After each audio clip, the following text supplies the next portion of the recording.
how to turn on or turn off silent mode on the iPhone 16 series. Now there are two different ways how you can turn it on or off.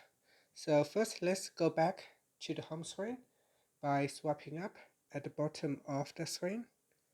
And from the home screen, you can go into settings, so tap on settings.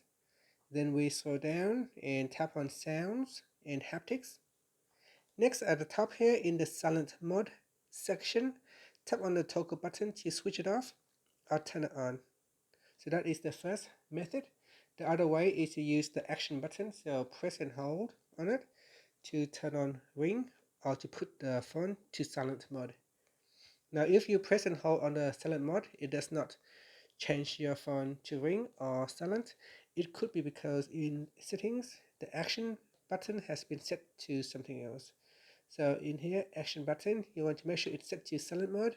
If you set it to something else, then when you press on it, it will perform another action. So here, I have changed it to flashlight. So if I press and hold it, it turns on the flashlight instead of turning the silent mode on. So you want to make sure to set it to silent mode if you want to use the action button to silence your phone. And that's it. Thank you for watching this video. Please like and subscribe to my channel for more videos.